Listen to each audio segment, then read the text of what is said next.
Well, as you see, I have donned my Giants cap. What you may not see is I'm wearing my Giants scarf. What you may not be able to read, but I could read it, so that's why I bought it. It says "Go Giants" in Hebrew. When you figure out you can read that, you have to buy the scarf anyway. I am so honored to introduce Darren Chan. You know, not many people can say they have their dream job, but Darren Chan can, and he does.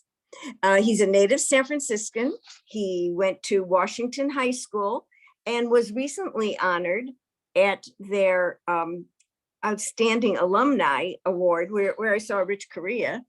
And he also went to San Francisco State. But what I know is he always knew what he wanted to do.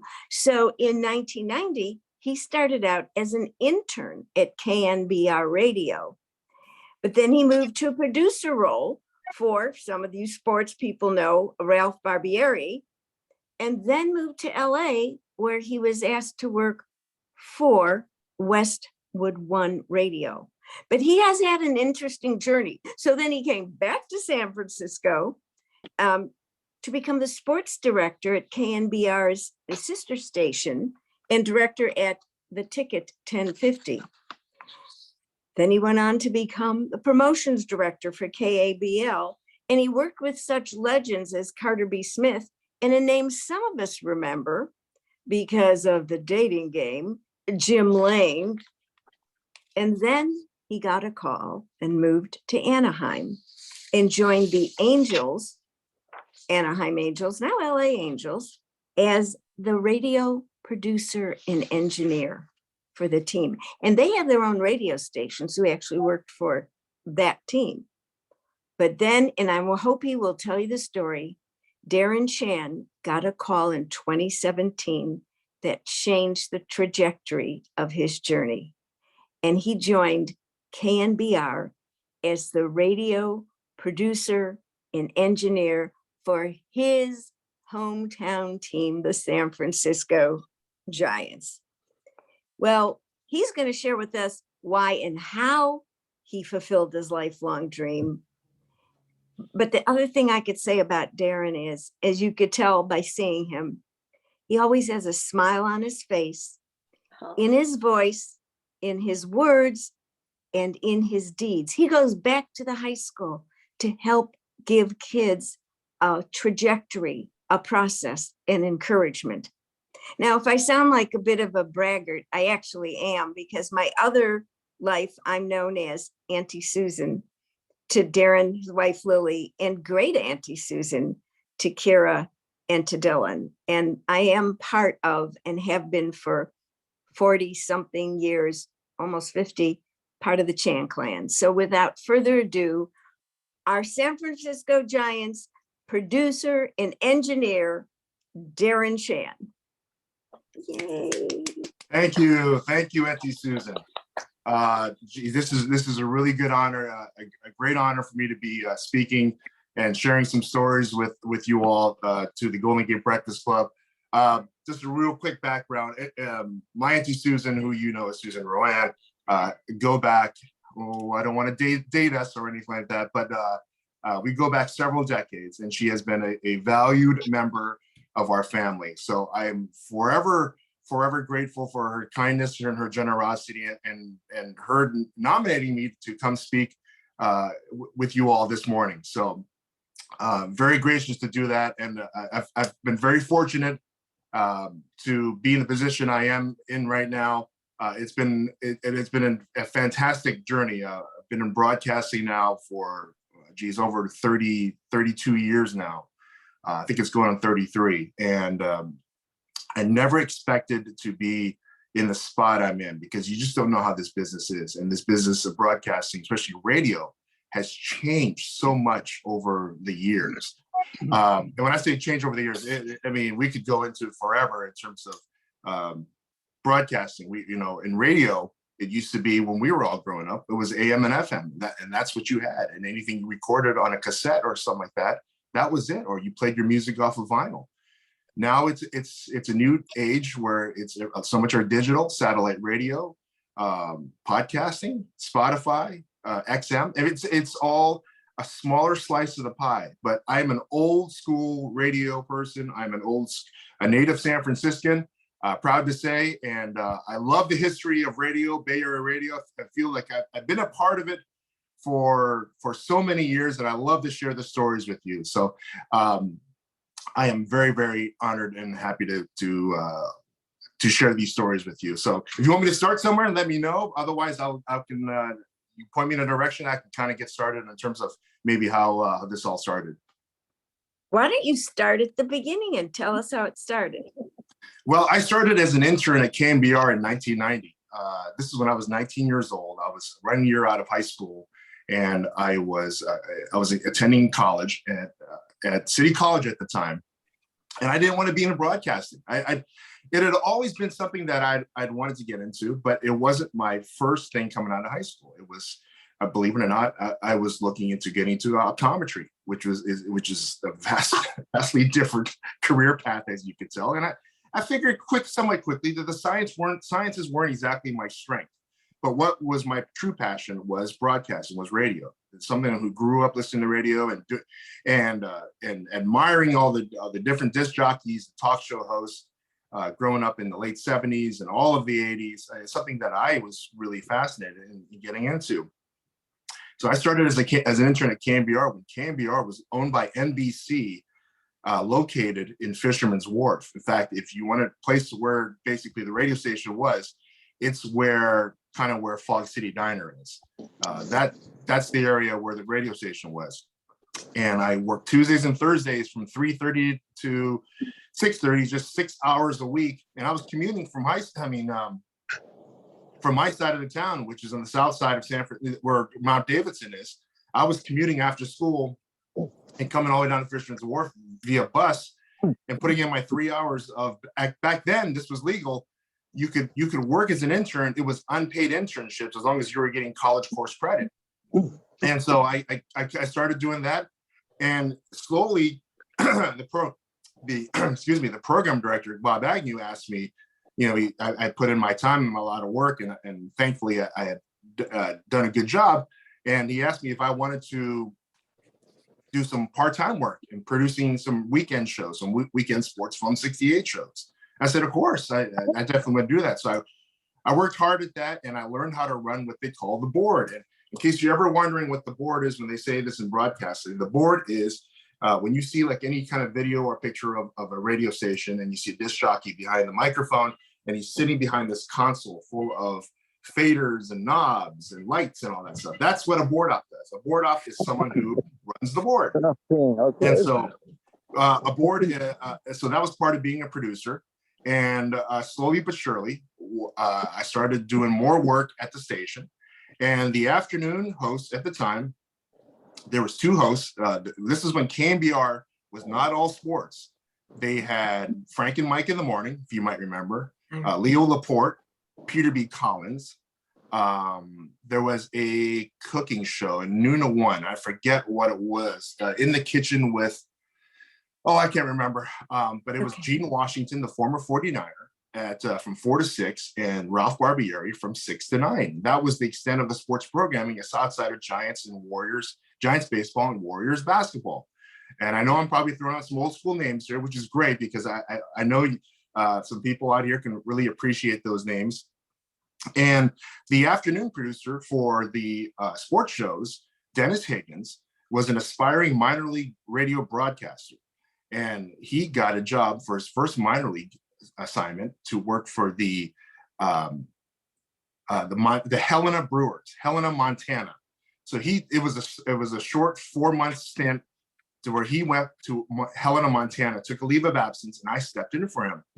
And I learned to run the board. And the funny thing is, when you're young and getting into the business for the very first time, and you start running the board, and this is the story that I have confirmed with other people in the business over the last 30 years. Whatever job you start in broadcasting, for the first week or 2 weeks, you will have nightmares like you wouldn't believe. Everything you think that can go wrong will appear in your dreams. And I remember vividly not having good night's sleep because I was afraid I would have dead air, which was like the biggest no-no in all of broadcasting. Dead air. Oh my goodness. A second and a half of nothing on the radio. Oh, you might as well turn in your resignation letter. And so that was something that was a lot of fun. But what I ended up doing was getting real close and working with Ralph Barbieri, who was one of the Bay Area sports icons and one of the more controversial ones, if you want to put it that way. And most of you probably do remember Ralph. Ralph was dubbed by Herb Caen as Razor Voice, and that became his moniker, Razor Voice, because he kind of sounded like Joe Pesci. And he had a really grating voice like this. And let me tell you something, Darren, if you're going up to Reno, why don't you place about, I don't know, I need 550 on the Niners to cover this week against the Chargers. Do you think you could do that for me? And so that was, and I met Ralph, and this is funny. I'll tell you this story. This is when I still was an intern. And in fact, this was my very first day as an intern. And the sports director at the time, Pat Olson, sent me on my very first assignment. He says, can you go to Ralph Barbieri's condo? And you need to pick up some papers from him. So we need to fax it to the Chronicle. At the time, Ralph was writing a column for the Chronicle Sporting Green once a week. And it was a short, I don't know, maybe less than 1,000 words. It was short blurb on his football picks for the week. And so back then, there's no email, there's no cell phones. So he had to write it down, and we were going to fax it to the Chronicle. Now, granted, this has nothing to do with the radio station. This was something that was a personal favor. And I'm sure Pat was looking for something for an intern to do. So at the time, Ralph had this, he lived on top of, right next to Coit Tower. So Pat sends me, I'm climbing these like 2,000 flights of stairs to Ralph's place. And he's got this view, like I'm on top of this hill, and you can see for everywhere from Berkeley to Alcatraz to the Bay Bridge and all the way to Tiburon. And it's like beautiful. Now, keep in mind, this is day one of my internship. I get to the front door. He opens the door. He opens it in a white bathrobe. And he's looking at me. He goes, hey, you're Chan, huh? I said, yeah. He goes, oh, take this. And so he hands me 4 sheets of yellow legal paper, which had the equivalent of chicken scratch on there. And that was his shorthand writing. And he goes, oh, can you fax it to this number? And he gave me all kinds of directions. And I said, sure, fine. Little did we know we would have ended up working with each other for the next 4 years. I went back to the station. I was looking at the papers, and I was like, this is unbelievable. I couldn't read this. How are they going to read this to the fax? And Pat Olson said, just send it to them. Who cares? It's their problem. So that's how I began to know Ralph. And over the years, through doing Ralph's show, producing and board opping his show, I also ran Giants baseball, which is from the back end. I was playing the commercials, coordinating with the engineer on site, and running and doing those games. And that was a lot of fun. I remember one time I was board opping a Giants game, and the Giants were in Montreal at the time, and we had, back then, nothing was digital. We had things in the control room called carts to look like 8-track tapes, and each one of those had commercials or promos on there or something. And we lost our feed to Montreal. All of a sudden, right in the middle of the 5th inning, it just goes dead air. So no one is around me, because it's probably 7:30 at night. And the feed just dies. And I panic. I turn on my microphone, and I don't know what to say, because nothing is scripted, obviously. And I say, we are currently, we've lost our feed from Montreal. Giants baseball will continue right after this. And I don't turn my microphone off, because I'm so nervous, I forget what to do. And I reach to go grab a commercial to play from one of these stacks of carts. And I pull the carts, and the whole cart rack tumbles down onto the board. And you can hear just like an utter collapse of carts all over the place. Yeah, it was an absolute bit of comedy. And then to fast forward, in around 1994, the program director comes on to me. He says, hey, we've got a great opportunity for you to be the producer of the nighttime show. We're from 10 p.m. to midnight. A guy named Scott Farrell is going to light up the night. He's got a fantastic show, and we're going to really light it up, and I think you're the right guy for it. So I said, sure, no problem. And it was one of the great shows that I did. In hindsight, we had fun every night. Music, sound effects. You know, right now you can turn on any cable station and you can find a half dozen sports shows or news shows that are simulcast radio shows on TV. And what we did was back then, Sports Channel Bay Area was the Giants' local regional sports network, and they wanted to simulcast the 11 p.m., which was the middle hour of Scott Farrell's show, Farrell on the Bench, and put that on TV. So we were on in the Bay Area, not only on radio for 3 hours, but 1 hour on TV. And this was like cameras in your face, and it was a really MTV style, and it was really different. And eventually all the network of sports channel stations started picking this up. So we were on Sports Channel Dallas, Sports Channel Philadelphia. We were picked up at Prime Sports in Los Angeles, and show got really big. Westwood One came calling in 1995 to Scott Farrell, wanted to take the radio show national. So Farrell, as I call him, Scott is his first name. Scott said, "You want to come down with me to Los Angeles and do the show?" So that's what we did. I moved down to Los Angeles, and I was there for 2.5 years. As the executive producer of Scott Farrell on the Bench on Westwood One. And we did shows we were syndicated across the country on great radio stations, such as we were in Detroit, Los Angeles, New York.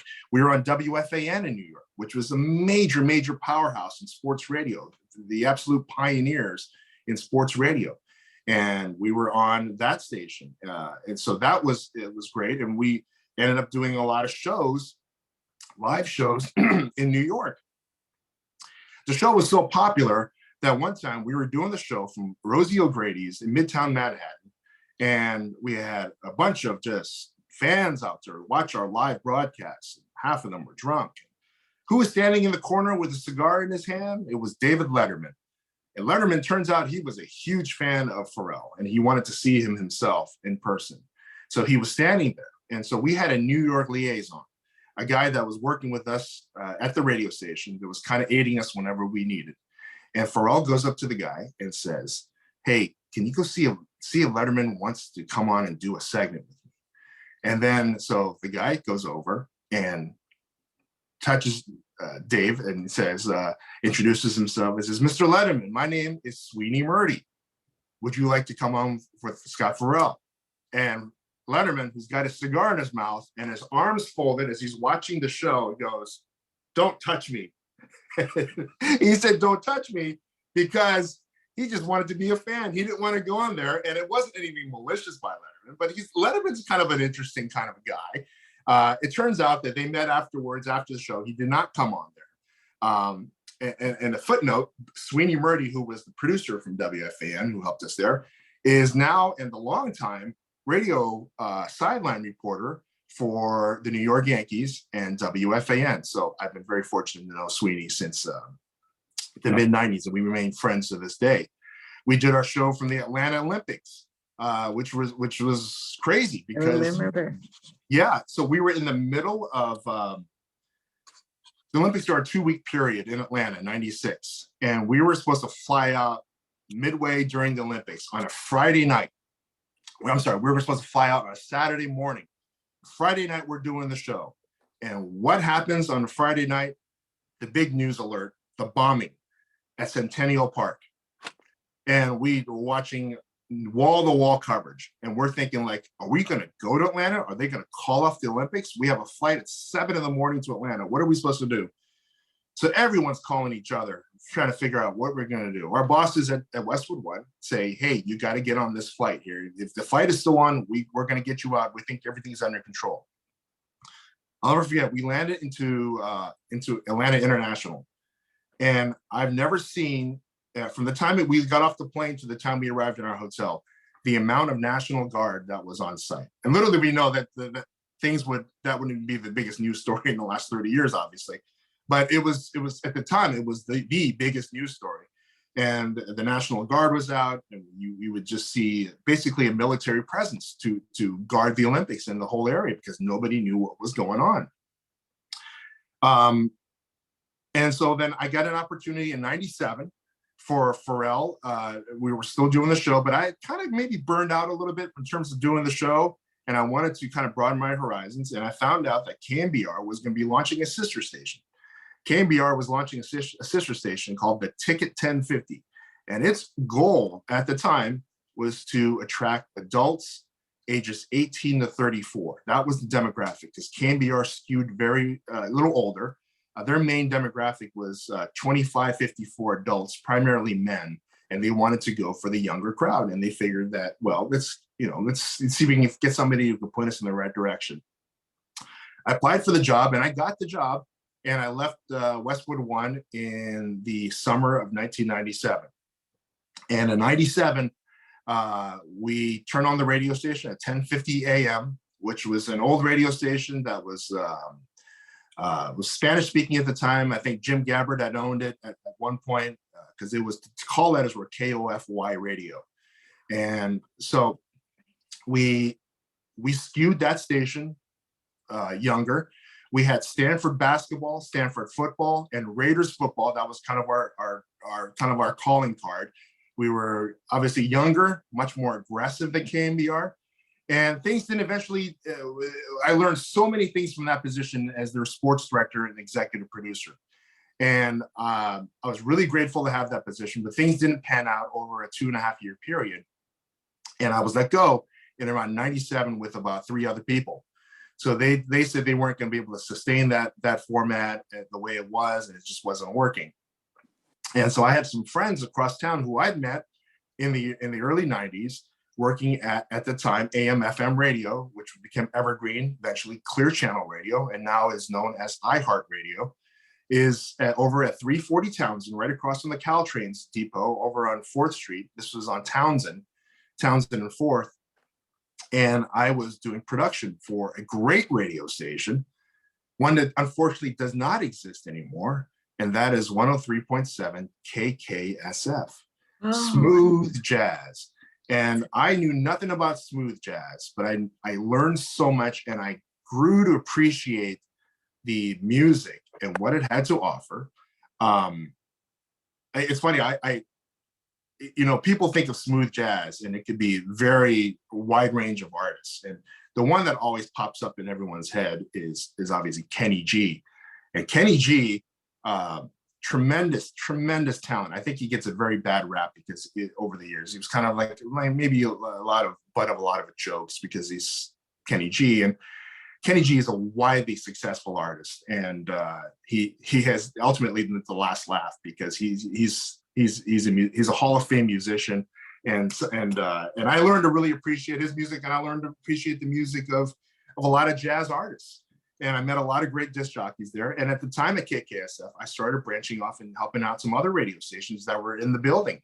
And one of those stations was KABL 960 AM, legendary call letters, pop music standards. And in the mornings, it was gentleman Jim Lang, Mike Cleary in the middays. I remember that. Yeah, Peter B. Collins, Carter B. Smith in the afternoons, who had the world's biggest T-shirt collection.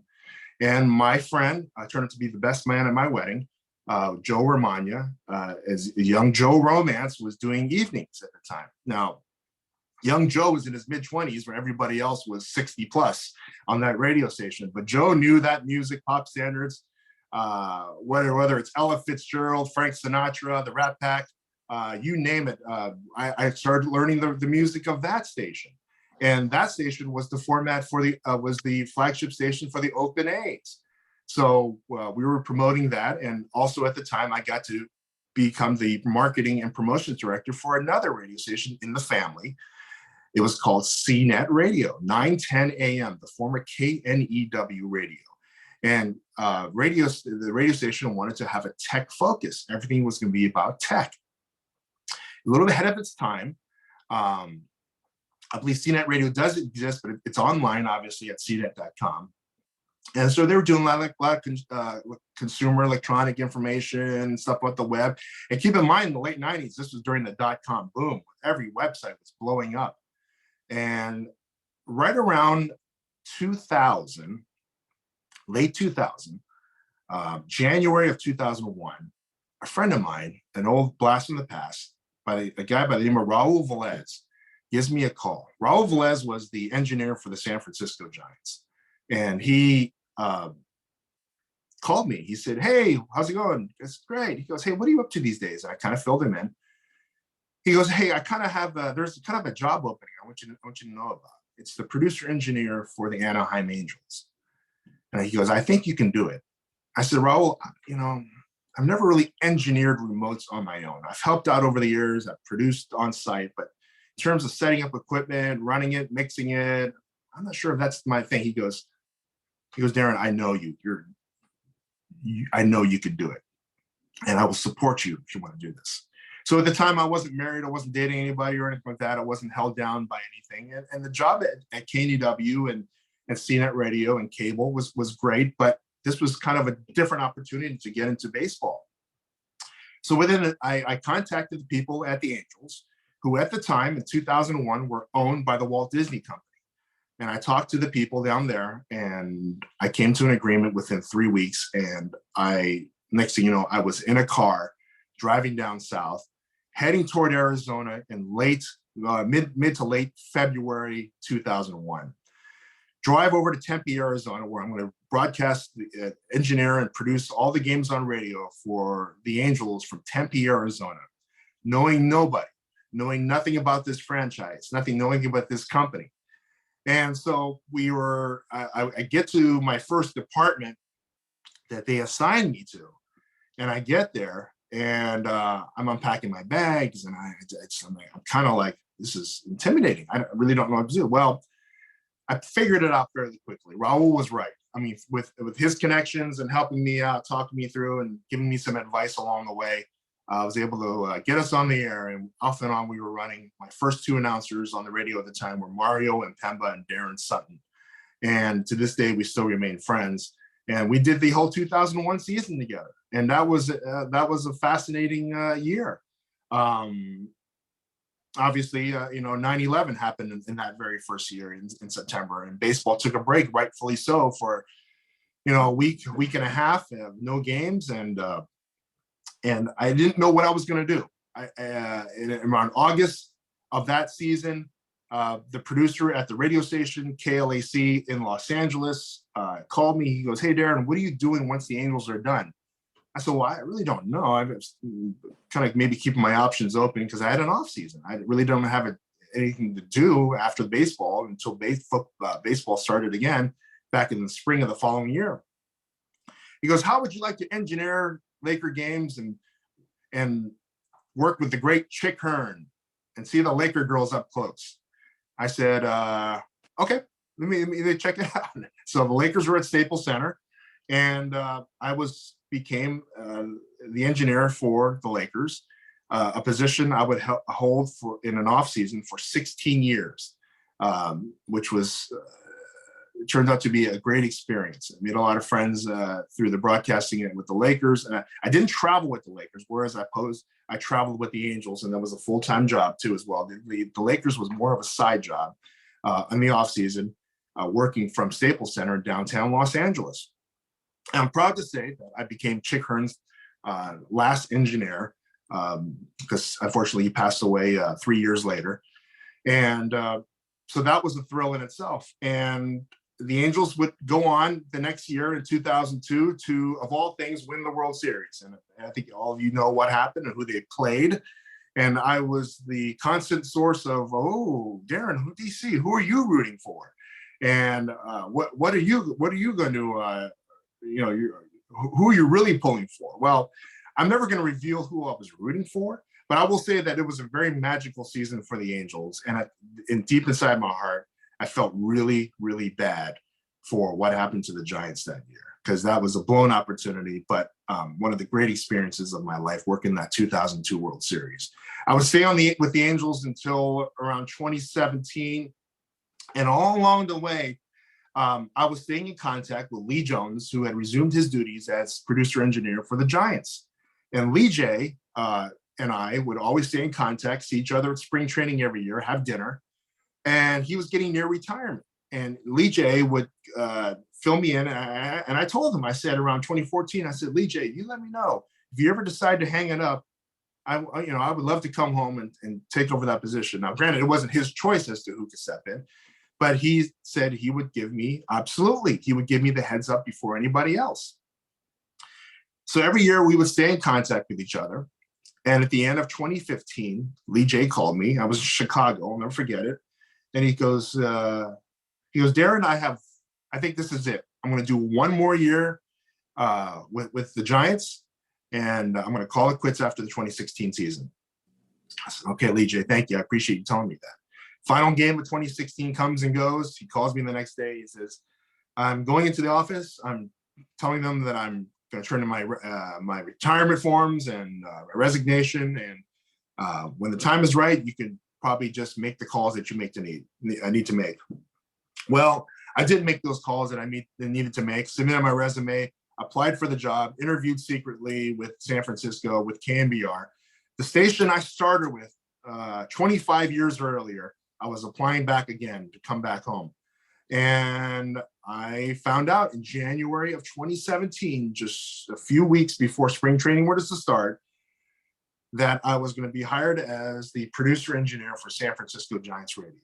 And that was an absolute dream come true, because I had grown up watching games, listening to games on the radio. I had transistor radio, an orange one growing up. I fell asleep listening to games with Hank Greenwald, David Glass, Lindsey Nelson, listening to guys along like Wayne Hagan and Ron Farrelly along the way. And it really was an opportunity that I couldn't pass up. So I did leave the Angels, which kind of stunned a lot of people down there. I think it caught people off guard, including a lot of my announcers at the time and friends of mine. And once again, I was starting off with an organization that I didn't know many people with. This one, I did know some people, obviously. I had made contacts along the way through my broadcasting connections. So it wasn't like completely unfamiliar, but it was a different format. It was different, announcers. Every announcer has a different nuance in the way they like to do things. And I remember doing the first set of games in spring training at Scottsdale, and I was trying to get used to the way things were going to run with John Miller, an absolute Hall of Famer. I did not know John. I knew Kruk and Kipe through my years in the late 90s when I was at the Ticket. We had known each other, but we had never worked with each other. And I probably knew Dave Fleming the best of the four announcers, because Dave does a lot of work with ESPN TV. And Dave, I would see him along the way when he was covering national games for the Angels. So I introduced myself to Dave along the way, and I kind of give him some insight. I told him that I was interested in the Giants job. So every time Dave would see me in the mid-2010s, he would ask me, he'd say, hey, what's the latest? And I said, well, Lee J is still going to keep going. I haven't heard anything like that. So I knew Dave, I knew John Miller, I knew Kruk and Kipe, and we took off, and it's been great. I've had a lot of fun doing Giants baseball. It's a full-time job. If you have questions about how things run on the road, charter planes and hotels and the MLB travel, all in all, I've been doing the baseball travel now since 2001. So going on my 23rd year. Does that sound right there? The math, 22 years, 23? Yeah. My 23rd season coming up. I've seen a lot of different things over the years and flown a lot of miles, and I've seen a lot of interesting things. So hopefully I haven't rambled too long, but that's kind of the background of how I got to this place. And now I'm entering my 17, 18, 19, 20, 21, 22, entering my 7th season with the Giants. And I couldn't be happier. I'm heading down to spring training at the end of February to do a couple of the morning shows, and I'll be the first weekend of Giants baseball. And then once the season starts in late March, I will be off and running with the Giants for the next 6 months. Oh, Darren, thank you. I hope this isn't the 7th inning stretch for you. And that's a journey that I just want to say this because I've known the story. If we listen to what he did, he worked hard as an intern. He said yes when asked to do things, and he stayed in touch with people. And when you kept on talking, this friend called you about this opportunity because he was the person that you would want to represent to your network and who would do the job. Darren, I know the story, but I just have one little question. Can you tell us, is there a dishy story that we would love to know that you can legally tell us about some of the people you encountered whose names we might know that you could somewhat disguise? I'll tell you what, I'll tell you one of the legendary stories that I was told in my early days with the Angels. And this was told to me when we were in Baltimore. And I'm just going to tell the story, and then I'll present it with a little commentary at the end. Everyone may or may not know the story of Cal Ripken, one of the great all-time baseball players, shortstops for the Baltimore Orioles. Played in over 2,132 games, consecutive games, never took a day off for years. At the time, Lou Gehrig, one of the famous Yankees of all time, had a streak where he played in he's had the all-time major league record, 2,131 consecutive games played. And that was thought to be the most unbreakable of unbreakable baseball records. As Cal Ripken is approaching the year where he is on schedule to break that record, an incident happens in Baltimore. Well, what happened was Cal was leaving for a home game from his home in Maryland. And he's driving away, and something happens where he turns around and goes back home. He opens the door and finds his wife in bed with another man. He proceeds to get in a fight with the other man, eventually calls the owner of the Baltimore Orioles, Peter Angelos, and said, "Peter, I'm not coming in today. I got stuff going on here at home." Well, Angelos is freaking out because this is the big ticket item. The whole marketing campaign, the whole world is waiting for Cal Ripken to beat Lou Gehrig's legendary consecutive games played with streak. He goes, "Cal, I'm going to take care of it. Don't worry about it." Peter Angelos, through his connections with the Maryland Inner Harbor and his friends down at City Hall, calls Public Works, and that night at Camden Yards, there is a power failure. And the lights are off at Camden Yards. The game has been postponed due to no electricity in the Inner Harbor. Okay? Now, here's what's crazy about this. You think that part is crazy. Now, that legend of that story is unconfirmed. The next part of the story is also unconfirmed, and it gets even more bizarre. The man who was in bed with his wife was a man who was his understudy, an actor studying for a baseball role, a guy by the name of Kevin Costner. And that is the story, the legendary story of the day Cal Ripken almost lost his streak. Now, whether you can believe it or not, it has never been confirmed. It has never been denied. But it's a baseball legend story. I'm not sure if it's true or not, but when I was told by a baseball person. I will say this, I was told over a couple of drinks, so it came out somehow. And I've never forgotten that story. And it's a great story, whether it's true or not.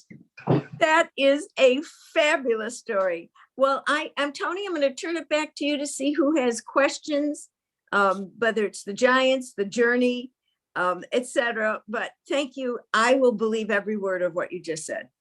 If it's a fun story, at the very least. I'll post it. And, All right. and yeah, What, Susan? no, I said turn it over to you. Thank you so much. Darren, I was asking, do I need to remove that story from the video recording before I post it? You know what? That's almost like baseball folklore. And let's put it this way. I've actually looked up that story online to see if it was true, and I did see it posted somewhere. So I'm led to believe it was more fiction than it was reality, if I had to lean one way or the other. So Again, I didn't make up that story. It was told to me, just to make that clear. And it was told to me well over 20 years ago. Over drinks. So Yeah, over drinks. all right. Well, I'm going to ask the first question since I have the floor. And then I saw that you had undefeated professional wrestling on there. As someone who actually tried out for professional wrestling many years ago with the Anderson brothers, Ole and Arn. Oh, yeah. Also Abdullah the Butcher. Can you tell us a little bit about that story? Well, that's great old school knowledge right there. You're a man of my heart, where you're talking about the legends of early day wrestling from the 70s and 80s. That's my era. It goes back to the early 80s. In the mid 90s, in the late 90s, when I was back at the KNBR sister station, the Ticket 1050, pro wrestling had kind of seen a resurgence, what they call the Attitude Era. WWF was on fire, WCW was on fire with the Turner Networks, and there was a local promotion by the name of APW, All Pro Wrestling, based out of Hayward. And we decided we wanted to do something with this. I was appearing regularly on the morning show at the time. And so I was always touting and talking about wrestling results that had happened on the Monday Night Wars. And we were talking there, and this caller would always call in, and he would say, oh, why are you talking about that fake stuff for? This is a waste of time. And he and I would get into this on-air battle about what we wanted about what's fake and what's not. Well, what happened was we had the idea of perhaps me having a match with this guy, this caller, and his name was Pickle Fork. And Pickle Fork and I, we contacted the people over at All Pro Wrestling, and we said, hey, we want to maybe do this match. Maybe it would be something it would be a great opportunity for promotion. Can we train with you guys, appear on a card? And they said, yes, absolutely. A guy by the name of Roland Alexander was running All Pro Wrestling, and we met with Roland. Well, as it turns out, the business is a little guarded with outsiders coming in, to say the least. They don't appreciate guys thinking they can just do this because they think it's easy because it's quote unquote fake. Well, first day of training, they're telling us how to take bumps. These are flat back bumps on the mat in this garage gym in Hayward. So the technique was really rigorous, and we were doing a lot of, they wanted to put us through the ringer because they wanted to prove to us that wrestling was not easy. Well, it turns out that this guy Pickle Fork, who had no knowledge of wrestling, who agreed to kind of do this match with me, ended up cracking a rib in training. And so he was out. And believe me, the legal people over at KNBR at the time was like, he did sign some papers, didn't he? And we were like, yeah, I think he did. And so I think he did. And so I ended up having a match as part of a buildup with a student who played the role of Pickle Fork, the angry phone caller. And we ran an angle in Daly City where he attacked me. And then I got my revenge in a match in Hayward at a high school. I think it was Tennyson High School in Hayward. And we had a match in early 98, I believe, or April of 98. And that was my match. It was about a 5-minute match. I won with a stunner. And so I decided that Roland Alexander said, hey, you were great. How about we do a couple more of these? And I was like, I think I'm done. I appreciate the business. Plus, I want to retire 1-0. That's why I probably put it on my Twitter bio. Great story. Thank you. Yeah, I did. Yeah. Did crowd control for wrestling matches, got to meet all of the big ones back then in those days. So oh yeah. All right, Bert Hill had a question, and then who else had one? I saw some hand raising. Patricia had to leave, so Bert. Yeah, hey Darren, just for curiosity, you mentioned that you lived on the side of Mount Davidson. Was it by any chance Miraloma Park? Yeah, sure am. I'm facing okay, I'm talking to you from Miraloma Park. Oh, no kidding. On El Sereno. But did you know a couple things? Did you know that Hank Greenwald lived as a neighbor? So I'm going to ask you a question. Where'd you go to elementary school? Well, I went to elementary school at Cathedral School for Boys. I went to Marina Middle School, and I went to Washington High. So I went all over the city for different schools in a way. But it's funny you Because, mentioned the Greenwalds, because we are actually friends with the Greenwald family. They up in Diamond Heights.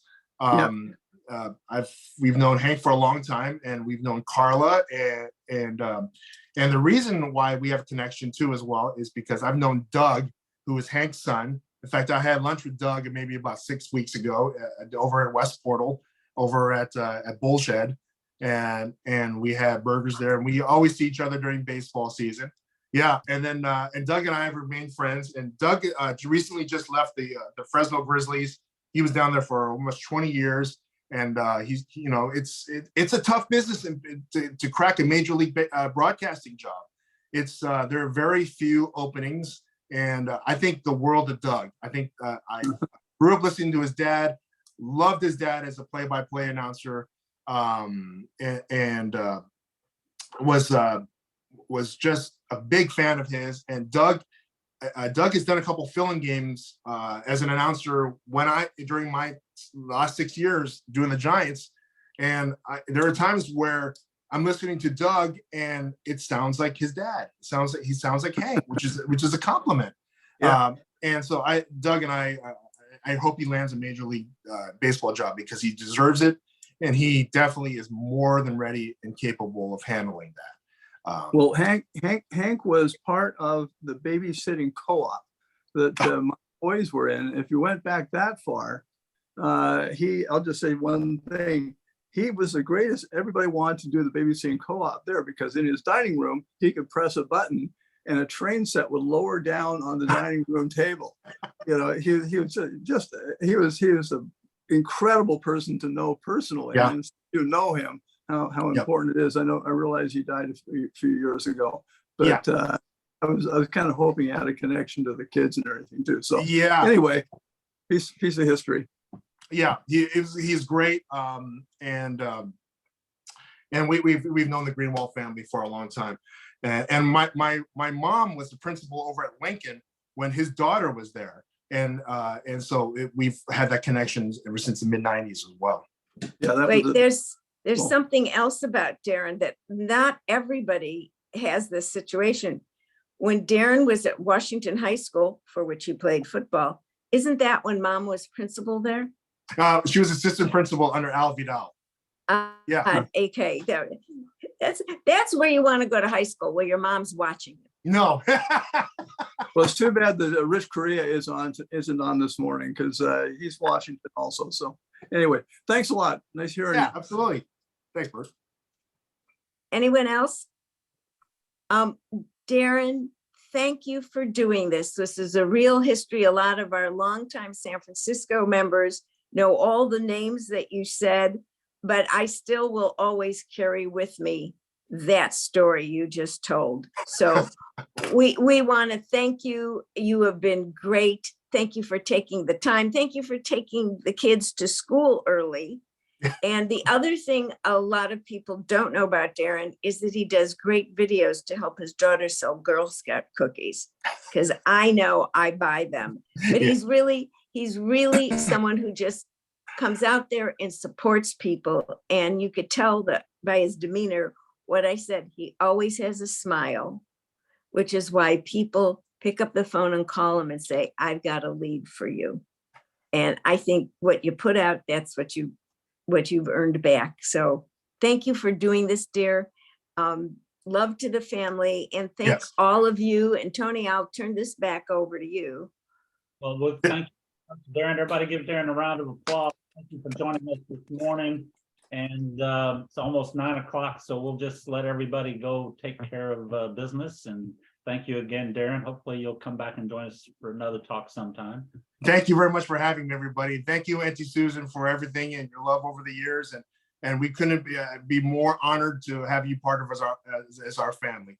Thank you, everybody, again. Take care. Have a good week, everyone. Yay. Thank you.